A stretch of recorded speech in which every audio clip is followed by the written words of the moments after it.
My name is Nib Gables, and I'm a private citizen with a complicated past. I once knew a monkey. He was on my back and made his way into my heart. We were happy. I'd almost forgotten about the whole affair until I was typing up an incident report and the phone rang. I pulled a monkey from your chest. Do you remember? It was many years ago when you were unconscious. Something happened to you. You may have died, or perhaps you recovered. There was no way to tell. I'm terribly sorry. Goodbye.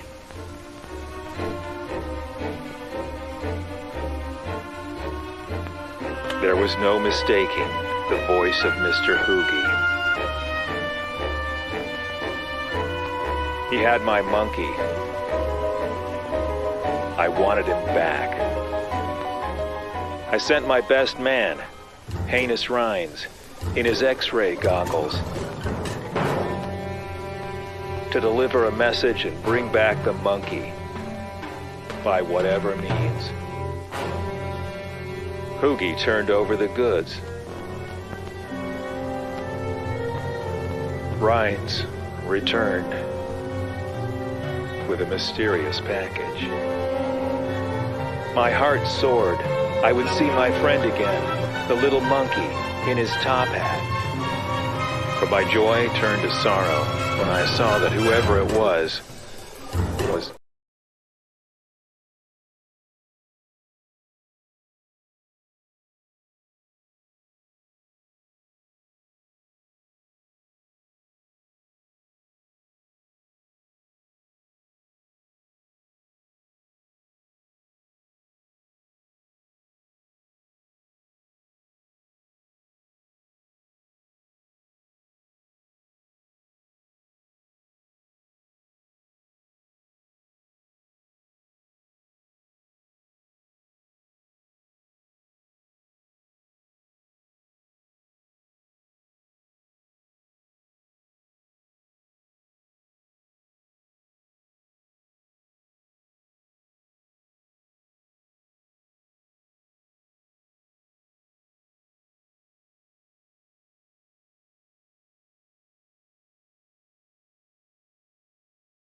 Yeah, like it's just interesting.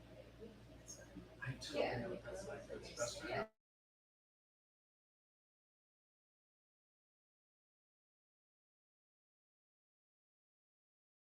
I go to the Bob Baker area festival actually. Oh, that's where you got it? Yeah. That's a great skirt. Very It's- cool. it's- I don't remember where I got this, but I listed it. It was literally the last Okay. pants, like pants that I had left. They're pants and you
Tonight, July 9th, our theme is breathing room.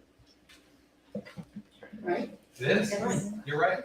We've been doing this since 2015. I am proud and flattered that all of these writers in my little true story world trust me with their beautiful work, with their incredible writing, and with their truth. And I mean that. It's everything from the most absurd and hilarious to the most gut-wrenching, and everyone comes and brings it. It's brave work, and I could do it forever. I just could. So thank you all for being here. Thank you, writers. Thank you all the artists for showing up and showing the truth. We couldn't do this without the support of ESTLA, so thank you to Tracy Lay and everybody who built this house. If you can, for those who are watching the live stream at home, if you can go online and make a donation to support this program, we would be very, very thankful. Just some PBS thing just flew in my head, but I can't wait. You know, thank you from viewers like you. We've got a special night tonight. We have some really beautiful writers, 3 beautiful writers to kick off the evening, and then we have a special event. We are having a screening of The Monkey's Top Hat that has been over 30 years in the making. A testament to friendship and creative collaboration. So Robert Caruso is joining us as well. And Gordon Nib Giebels. I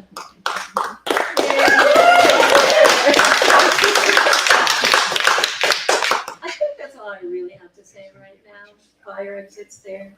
Is it right? Yeah. Oh, I do want to say this. 2 things.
he'd be yours. Something was off.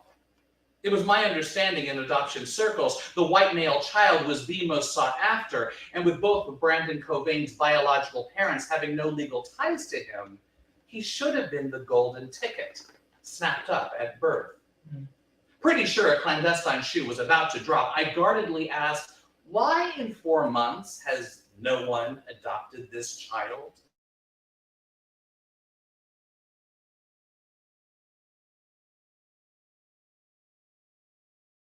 As to why, but it says here that he eats little and he doesn't smile.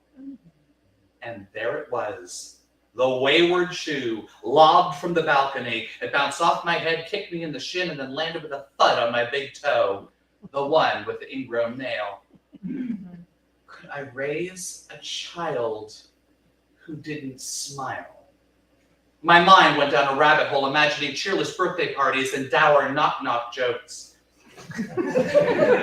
Sensing my wool gathering, Viv refocused me with a renewed vigor. My recommendation, go and meet him. Sometimes these failure to thrive issues, which really can be anything, can be easily remedied. It was pathetic how much I needed to hear that. Oh, look at this, Viv said, as if a solution was forthcoming that would quell all my reservations. Brandon's foster family lives in Beaumont, California. She stressed the words Beaumont in California with the same familiarity that one might say Weehawken in New Jersey. And because I had never heard of Beaumont, California, couldn't mentally place it on the state map, I felt more untethered than ever. Undaunted by my silence, my intrepid social worker forged ahead. What you have to ask yourself, are you and Michael ready? Talk to him and then get back to me. It was as if she knew what the conversation ahead of me entailed.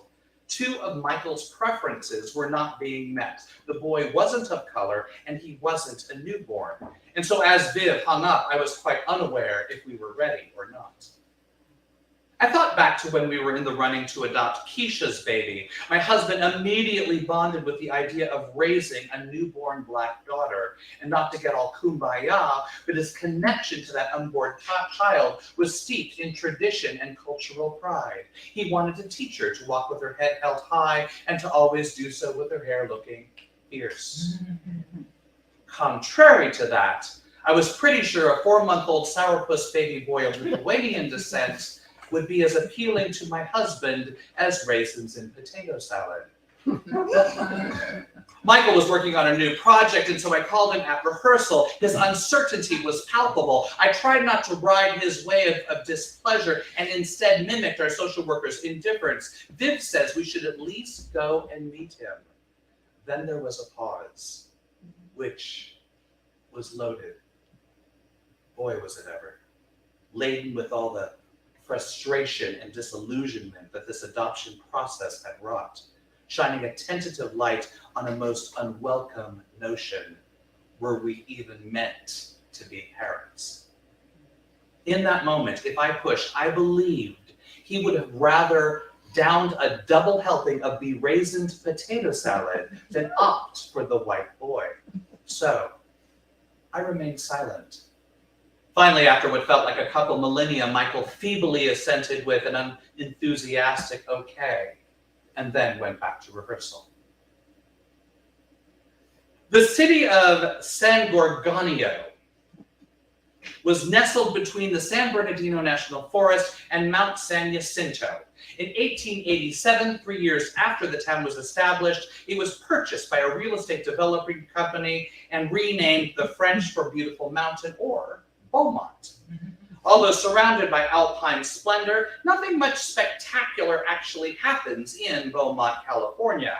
Outside of their annual cherry festival, it's a city to drive by on your way to someplace else. To Palm Springs, for instance, or to that creationist-owned dinosaur park where for $1.39 one can purchase a postcard of Jesus riding a T-Rex. Research has always grounded me, so going online and looking up trivial facts such as these about Beaumont, California, helped to anchor my resolve that moving forward with this adoption was the right thing, no matter the dust storms Michael Shepard would inevitably kick up. As we were driving to meet Brandon Cobain for the first time, about a 2-hour jaunt from our house, I was busying myself with our list of chosen boy names. I reeled them off, hoping one of them would spark something in Michael. Maxwell? Oliver. Sebastian. Dylan. My husband didn't respond. We could, I added, consider Brandon. Still, nothing. Michael's face was as stony as Rushmore, and it occurred to me this whole endeavor may be a bust. Then out of the silence, Michael probed. What about Darnell? I cautiously looked at my husband, trying to discern if he was being facetious. 3 months previous, during our first adoption attempt, the actress Nell Carter, in a full-of-herself moment, entreated us to name our future child Nell or Darnell in honor of her. Then a week later, she up and died. Quite unintentionally, she poisoned the groundwater with emotional blackmail, and from that moment, my husband has been consumed by a healthy dose of superstitious obligation. I tread very carefully. Are you seriously considering Darnell? Michael took a moment and then admitted, I just had to say it out loud. I get it, I nodded, sensing the crisis may be averted. We should never forget. What about for his middle name? Michael asked, his voice tinged with a hope I hadn't heard in a couple of weeks. Another minefield to navigate. I judiciously explained. We had discussed that we wanted the middle name to be a family name, either Charles after your father or Isaac after your grandfather. But if you want to use the middle name to honor Nell Carter instead of your family, I let the sentence half linger. And yes, I was very much aware how manipulative I was being, but I felt justified because, well, to put it simply, even as a middle name, Darnell was fucking hideous. It didn't sit nicely on the palate with any of our other names. Dylan Darnell. Maxwell Darnell. Sounds like a fucking mime troupe. Some of you understand that. And so you better believe I was going to do whatever it took to counteract the effects of the Tony Award-winning actress who was deftly tugging at my husband's heartstrings from beyond the grave. Without responding, Michael gripped the steering wheel more tightly, the rest of our drive in complete silence. The Foster family lived in one of those subdivisions of look-alike prefab houses, some of which were very well tended, but I got the distinct impression that at least half the homes were unoccupied.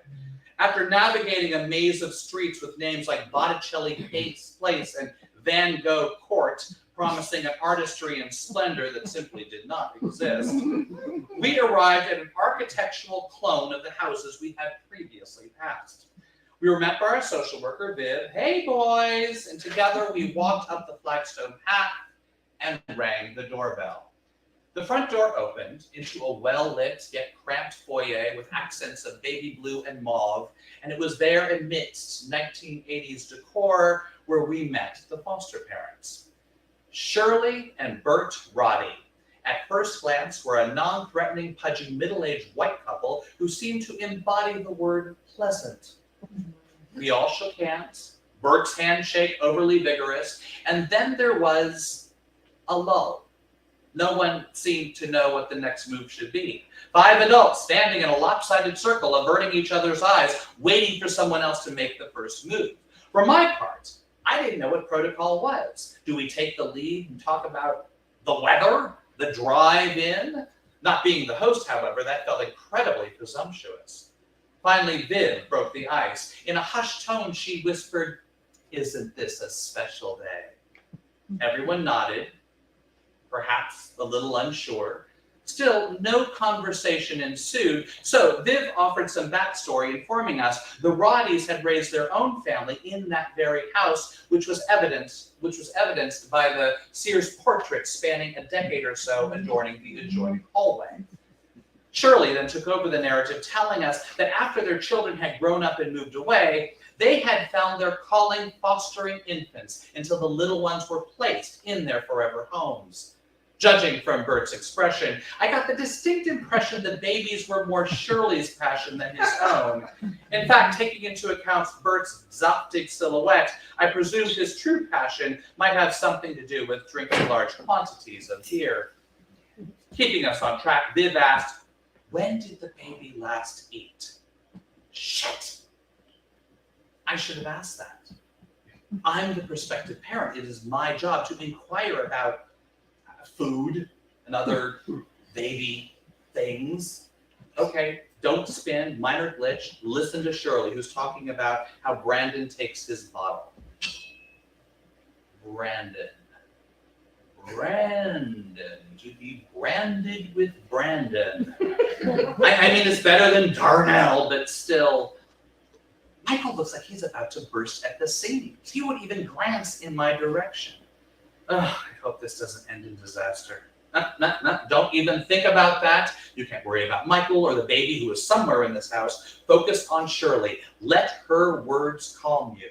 However, I find a soy-based formula gives Brandon a loose stool, which once again plunged the entire room into an abyss. Even Shirley seemed to regret the oversharing.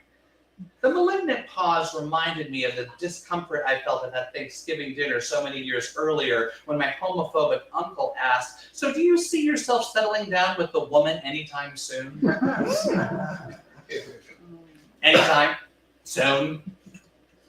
The only person not willing to play another round of "what the fuck else should we talk about" was my husband, exasperated with the tiptoeing white people. He brazenly asked, "Can we see the baby now?" That seemed to be just the pinprick to pop our bubble of inaction. Shirley Roddy pointed to the back of the house, and Michael led the way down the darkened hallway, adorned with Sears photographs, and into a womb-like paneled family room, overly warm, dimly lit, with a tinkling of classical music playing, where there were two babies. A little white baby enjoying tummy time on the floor, and a little black baby being rocked in a motorized swing. Michael's Pavlovian response kicked into high gear and gravitated him towards the oscillating tot in the swing, but Viv course corrected, No, Michael. He has parents. He's just waiting to see if the crystal meth charges will be dropped. Then gesturing to the baby on the floor, "This little nugget over here." Michael slowly turned from the boy in the swing, his demeanor defeated, his inner turmoil laid bare. The loss of Keisha's baby, the burden of Nell Carter's final request, even his own personal prejudice demanding what kind of black man adopts a white child, all of it etched onto his face. I made my peace. We were going to pass on this adoption. Then, before any of us knew what he was doing, Michael got on the floor. He looked into this little boy's wide eyes, threw down the gauntlet. "Here's the thing. We are a family with two daddies, and we sing show tunes." And then, not missing a beat, he proceeded to sing, "If I were a rich man, a little down." It is unclear why of all the show tunes, Michael chose something from Fiddler on the Roof. I would have imagined Dreamgirls or La Cage aux Folles or Ursula's song from The Little Mermaid, melting out Effie tracks much more with my husband's personality than Diddle Diddle Dumming Tevye, but regardless of the song, something astounding happened. The little boy laughed. Brandon Cobain opened up his little gummy mouth and he fucking laughed. Michael then scooped him into his arms and he whispered, "God damn you." The moment was cinematic. Viv had tears in her eyes. Shirley Roddy was delighted yet peeved that she wasn't the first person to get that reaction. And Carl beamed with an ownership that gave the impression he may pass out cigars and perhaps a little gas. My husband sat down on the couch and held this little child for quite some time. I sat apart, watching, letting them have their moment. Michael's face softened as an unspoken bond was being established. Finally realizing I might want to peek, Michael passed the bundle to me and I got my real first look. Fair complexion, green eyes, long eyelashes cleft in his chin. No one told me he was beautiful. And this boy, he studied me. He grabbed hold of my finger and really took me in. In those small moments, it wasn't about race or age or gender. A child needed a home. And what came to me as I sat next to my husband holding the little boy was that he fit. Time seemed an abstract construct. It may have been 20 minutes, it may have been 2 hours, but something happened as we sat on that sectional couch with baby Mozart playing in the background that neither Michael nor I could deny. We told Viv and the Roddies that we couldn't say a definitive yes at that moment. But if we did, would it be possible for them to continue to care for him for 2 more weeks because Michael and I had a trip to Cancun on the books? It was agreed, and the white boy with green eyes was put on layaway. On the way home in the car, I very gently said, if it were up to me, I'd adopt him right now. Michael responded, I'll have to think about it. And then 2 miles later, his name is Sebastian. And for his middle name, I pushed, please don't be Darnell, please don't be Darnell, please don't be Darnell, Isaac, for my grandfather. Thank you.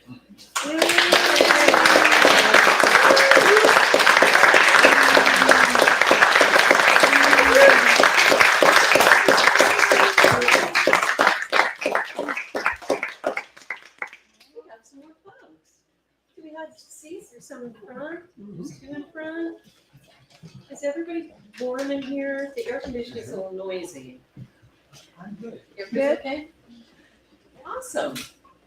Johanna.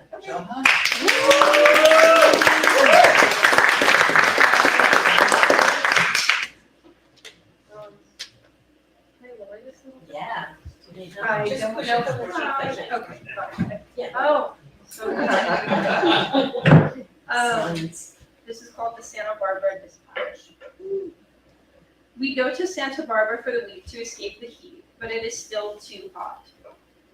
I am lounging on one of the many chaise lounges at the Upham Bed and Breakfast, reading my Twitter feed and contemplating a cigarette when Dad approaches. I look up at the cringe lord who made me. He mutters, listen, I remember going on trips with my parents in my 20s. It wasn't always the most fun time, but you should really spend time with us today. Take it in, because your mom could be dead next summer. At least she'll be on a lot of meds and not really be able to do things anymore. So just try to spend some time with us, and I'm not saying anything mean, all right? I stare at him for a long time with my mouth hanging open and eventually say, all right, he says again. Okay. All right, well, why don't you come up to the room and have some wine with us?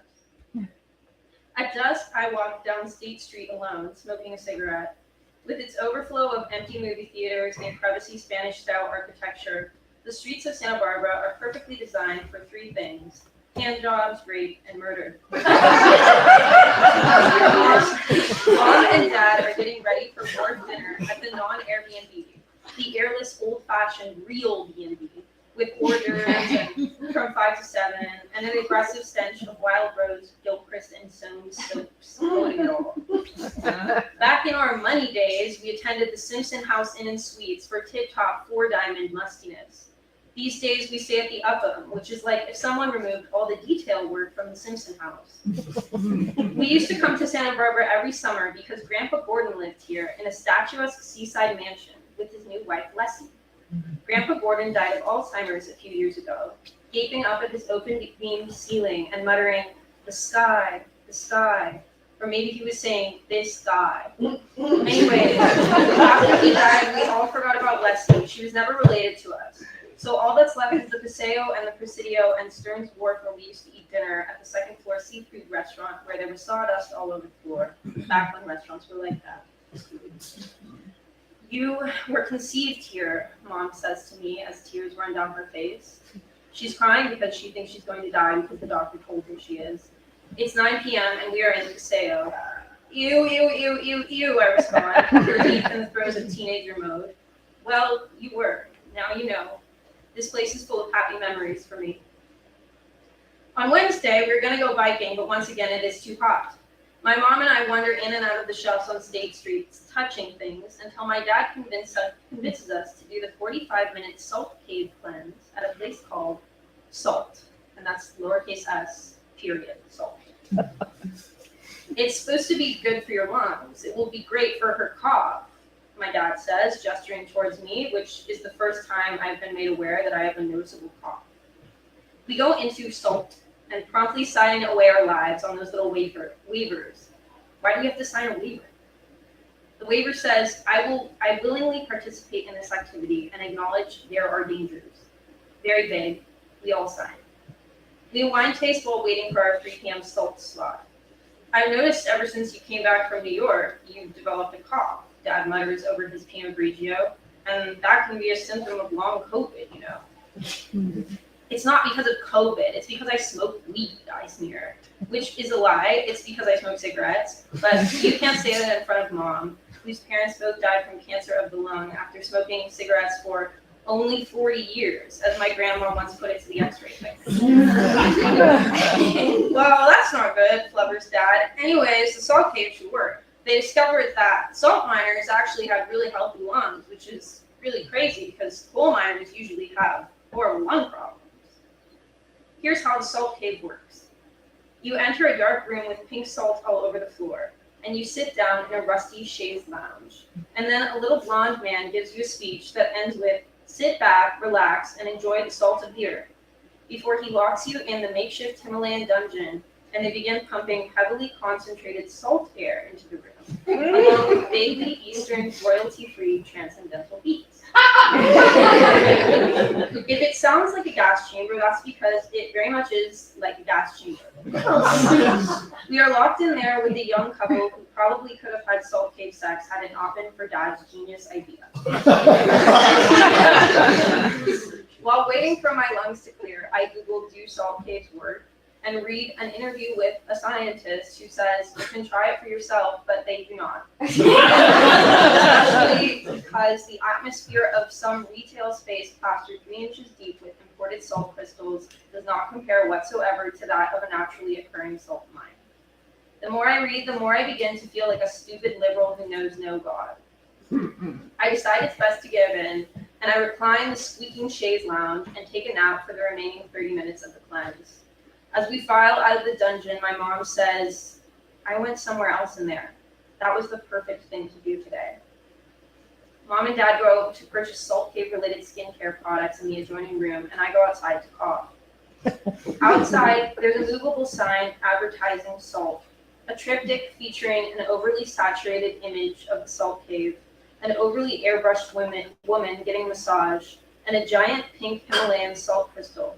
A collage that screams pseudoscience. I hate how overheated and liberal I'm feeling, and try spinning my mind around to thinking that this PixArt wellness collage, contrary to the unshakable teachings of Pasadena private liberal arts school, actually signifies real science, the kind of science that the doctors who told my mom she's going to die are too seduced by the medical industrial complex to understand. The salt poster does look suspiciously like a high IQ meme, and after all, the cancer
walking bravely into all of it.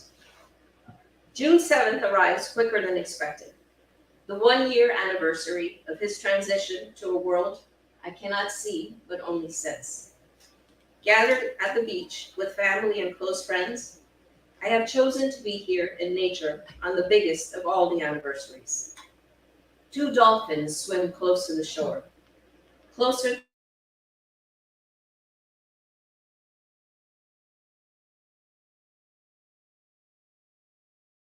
like with wonder. Their appearance sets the tone. 10 months prior, as we spread his ashes off a boat in Long Beach, someone spotted dolphins in the far distance. We all stopped and looked with amazement. It had broken the somber moment of watching his ashes melt into the sea with rose petals. My brother-in-law tells me that on his way to the harbor, Bowie's song Heroes randomly came on his playlist. He repeats the relevant lyrics to me. I wish you could swim like the dolphins, like dolphins can swim. I look at him and smile. Dolphins reminding us of the joy that exists in the midst of the most unbearable grief. Back at the beach, I open a bottle of red burgundy from the year we got married, 1998. I don't know what to expect. Preparing to be disappointed, but I'm not. None of us are. Cups converge in the middle as we toast to him. My sister-in-law tells me he always loved me. I know this because I feel his love enveloping me like a warm blanket. I listen to him every day, telling me to love again, to open my heart to new experiences. A few months prior to this day, I had unexpectedly opened the door to someone new, experiencing joy and grief at the same time, with a gentle soul whose hand I now get to hold. I walk to the shore and let the water wash over my legs, feeling like the sky and the ocean are holding me in the palm of their hands. I cry in the solitude of this magnificence, letting it out, all of it. I walk back to the group. Music from a nearby yoga class propels me to dance. I circle our group in a tribal rhythm, grounded to the earth beneath my feet. I don't recognize myself. Who is this person that has lived through this year? Reinventing myself, saying yes to life, the love. We leave just as it's getting dark. The sunset is spectacular. My feet are sandy, but I choose not to wash them. Not ready yet to let go of this beautiful night. We go to a restaurant where I order a plate of pasta and tomato sauce. His favorite dish to make at home. So simple, yet so good. Later, as I wash my feet in the shower, I finally let go of the sand, knowing this day, this year, will be with me forever.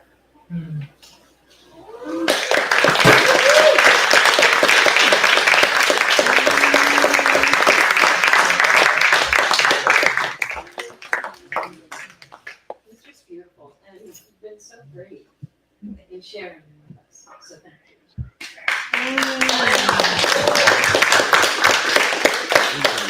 Before we move on, we have a few celebrations aside from Rose.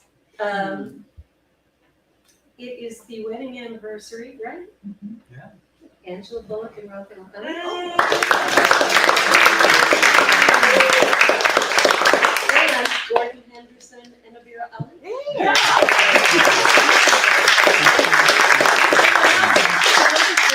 You were yesterday, right? Ours. All right,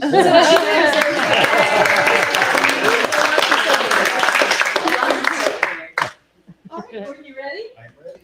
I think we'll have to move this back up.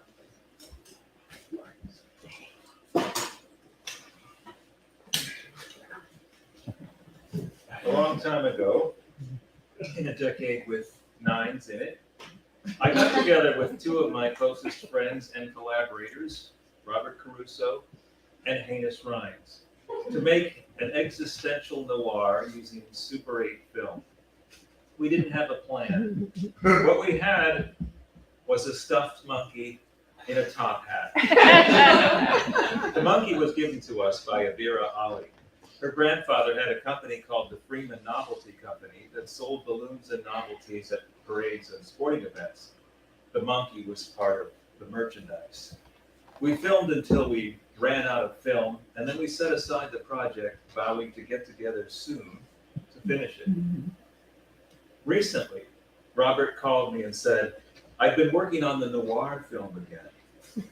That was pretty good news.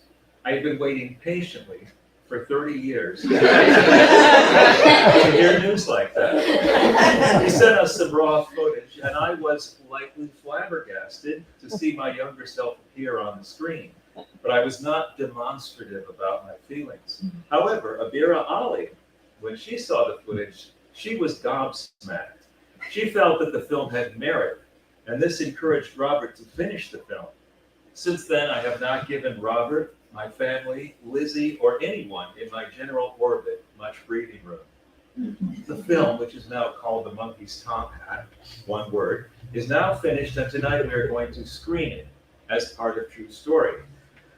We are very fortunate to have here tonight the film's director and producer, Robert Caruso. I met Robert when I was 18. We chatted for a few minutes, and then mid-anecdote, he threw himself onto the floor and began writhing. I watched him twitching and jerking wildly, and I saw two things.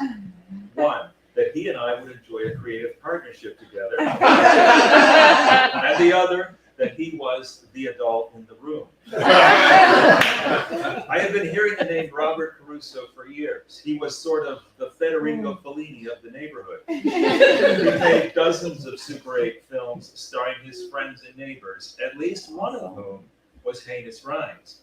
Among Robert's better-known films are the horror film, The Transvestite Grill Mirror, Adventures in French Moodlighting, which was a sex-crazed teen epic, Johnny Mogus and the Chippewa Supremes, about a boy who was changing a light bulb and was hit by a roller coaster.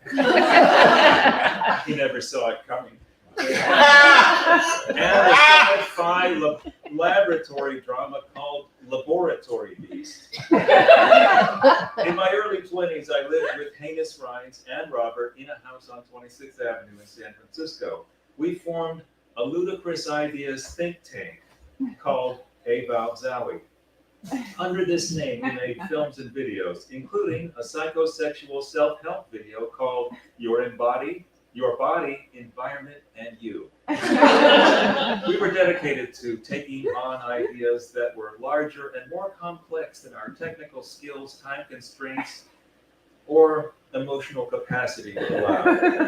We did not labor over scripts or dialogue. Everything was improvised. We chose big ideas because even if we failed miserably, there was always joy and sometimes hilarity in it. That was the About Zowie way. One example of this credo was that we did a 3-minute adaptation of the Bible. In that film, Ryan's and I were the 3 wise men. And Robert he was Jesus, of course.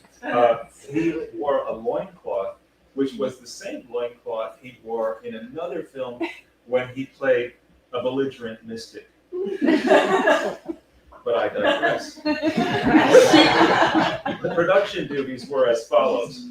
Robert handled all the directorial and technical elements. Heinous Rhymes assisted Robert and flicked a switchblade, and I stood around asking if we could get some weird angles on it. We had a lot of toys, clothes, and ephemera around the house that we used for props. Although these productions were about play and our own entertainment, we were very serious about what we were doing. We were not stoned. For the noir shoot, we were even more serious than usual because it was noir. We didn't have an idea for the story completely fleshed out, though. But what we lacked in storyline, we made up for with the monkey. The monkey was enough. We figured that the story would develop as we went along. If not, then we would get together soon and finish it. Of course, that didn't happen until recently. Now, it's going to get very dark and we will watch the film. When the lights come back, we will meet the film's producer-director, Robert Caruso. I now present to you, in its premiere screening, The Monkey's Top Hat.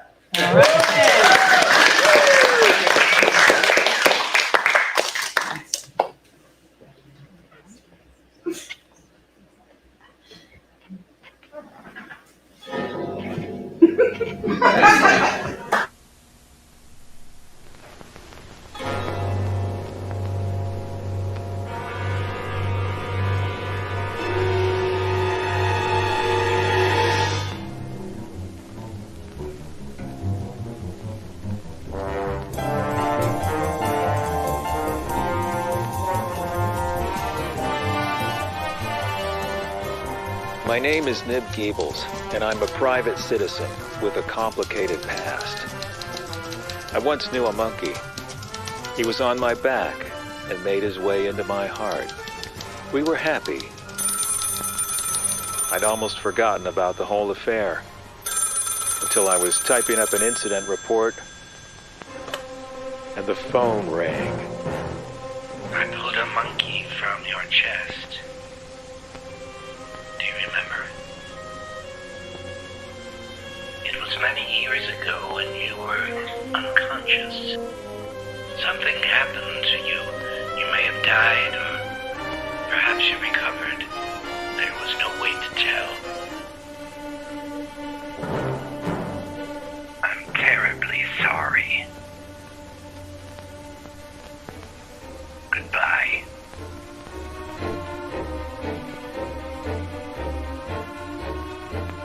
There was no mistaking the voice of Mr. Hoogie. He had my monkey. I wanted him back. I sent my best man, Heinous Rhines, in his X-ray goggles to deliver a message and bring back the monkey by whatever means. Hoogie turned over the goods. Rhines returned with a mysterious package. My heart soared. I would see my friend again, the little monkey in his top hat. But my joy turned to sorrow when I saw that whoever it was dead. I'd been tricked again.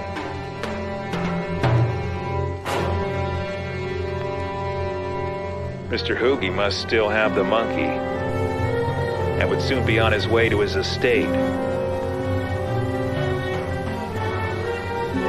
Rhines and I fired up the sedan and followed him.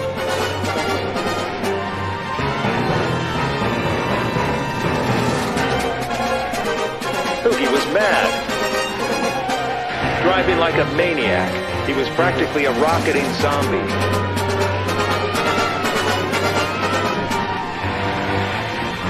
Once inside the big house, we chased him through the estate's labyrinthian hallways.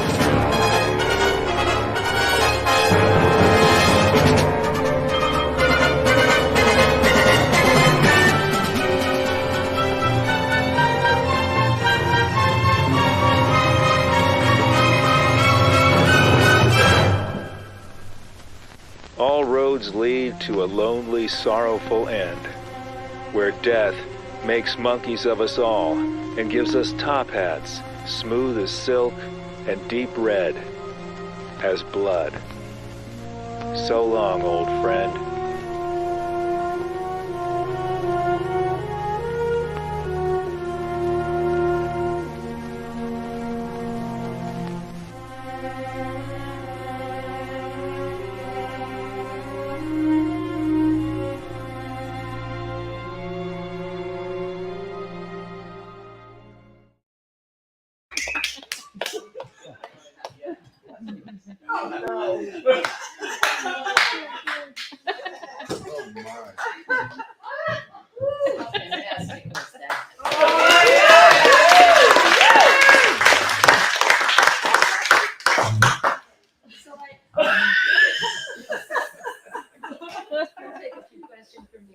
questions, but I wanted to ask, just to start off the conversation, how does it feel to collaborate with yourself 30 years ago? Like, what kind of journey did you have this time that might have been different than your story?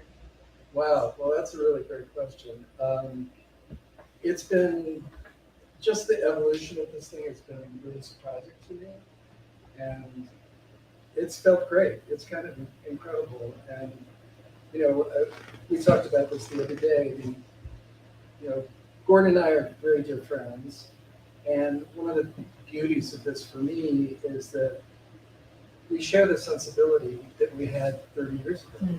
And we went right back to that same ridiculousness, and we plugged right into it and put this thing together, and it was so easy to do. So I guess that's in a way, you would think there'd be this Maturity? Well, yes. You would hope so. That might be overstating it. Yeah.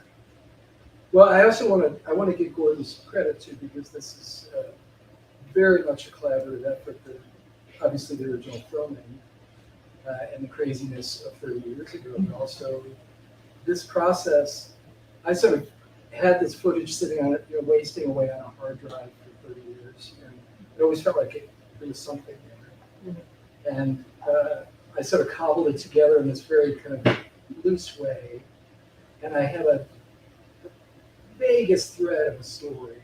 And I gave it to Gordon, and I said, write this, write the voiceover. It's clearly you talking. So he gave it the flesh that made it, a full story. It brought it to life. It really did. You gave me some prompts. And, also, I want to acknowledge Heinous Rhines, who turns in he's not one but two roles. He's deaf and he's Heinous Rhines. And that's the definitive Heinous Rhines performance. Heinous appears in many of your stories. Yeah, Heinous Toad, a whole Toad Ray, yeah. Yeah, a whole crowd of people who are still, even though I've seen one of them now, a complete mystery to me, and I find that fascinating. So you're carrying over all of these personalities and stories from your very young self are still very present in all of your work. And also, like, I talk about these people, and I can quite imagine, it's like, oh, these people are like, he made these people up, and so on. But, I had been bringing them around. They do exist. They do exist, yeah. And my feeling about, the film was kind of like it was a gift from our younger selves, right? Because we did that much. And then we were kind of set up for something that wasn't quite possible to do at the time. And we'll fix this later, but of course we thought, probably not. But then I always wanted to, because I felt like that day that we had shot something that was, pretty fun. And I was really thrilled when Robert Stone took it on again. And he didn't mention, but he fleshed out the story with the found footage, which actually integrated really smoothly into the original footage that we shot, which was really only about, it's only 3 minutes of film. That's what a Super 8 roll of film was, just 3 minutes. And there's a few things in there that I don't want to overlook, and that there's things that it took, we watched it a lot of times when we were working on the VO. One is that the hand that takes away the monkey, for reasons that are now inexplicable, is wearing a rubber glove. It's a rubber gloved hand that takes away the monkey. I don't know whose hand that was that we shot. Another thing is, during the chase scene, you could see the small figure of a robot in the distance, and that robot was a figure from the movie Forbidden Planet, which was a robot that talked. It was Robbie the robot. You pushed a button on it and it said, "Welcome to Hotel Board, gentlemen. My name is Robbie. If you do not speak English, I am available with 187 other languages with their various dialects and subtongues. So I see that when I watch this movie. Was he just driving? Supposed to be driving? No, actually, Okay. I was trying to find a way to bridge this found footage with the original material. This welding mask that he's wearing in the movie, Which is here. hangs in my garage. And so I went into the garage and I took that image and I put it into Final Cut and treated it and made it look as though he was driving. I love that. No, I meant in the story, he's driving with his X-ray vision. Yes, Is of what- course. I love that. Right? He's I love very skilled at X-ray. that. So, any questions from the house? Anybody want to ask? Ooh. Yeah? Ooh, where did you find the monkey with the top hat? Where'd that come from? Oh, but that came from Amira Ali. Her grandfather, Louis Freeman, had a company, the Freeman Novelty Company, and they sold things like that at parades and sporting events. Is that right? That's all. Where's the monkey now? Well, he has the original I monkey, have the original one. and I have one in my workspace, which there's more than one. We had to have a stunt double. Yeah, this is the Yeah. monkey's uncle. Well, it works. Ooh, yeah.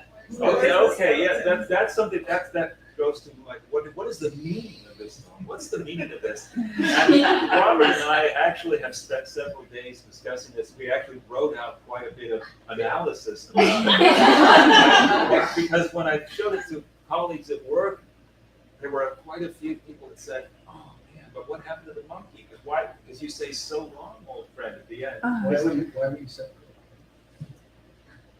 Well, you carved them on like that. But they wondered what happened to the monkey, and we discussed that. And because when you think about it, Heinous Rhines is still alive, and Mr. Hoogie, you don't know whether he died or not. But we're all basically still here. So we look at it as, I'm saying goodbye, because in the beginning, when we made this film, the idea of mortality was kind of a joke to us. So we're making this joke, this jokey existential film about mortality. But now, we've lived our adult lives. We've had careers, we raised families, and have lost loved ones. So now we look at mortality in a much different way. So in a way, when we say so long, old friend, we're sort of saying goodbye to our younger selves that we see in the film.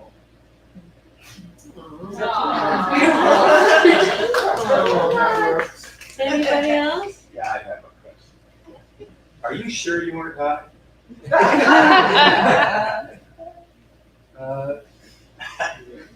That's a good question. No, I don't believe we would.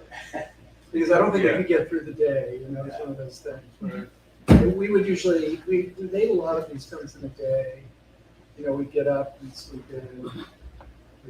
Late morning, we'd figure out what we were doing. We'd work through the afternoon, sometimes it's the evening, and we'd walk away from it, basically. So if we had been high, I don't think we would have ever accomplished it. There were production considerations about. I didn't consider them. Robert did, which was things about production values and lighting, and we were already there. We didn't need to be high. That's beautiful. That's a good place to end.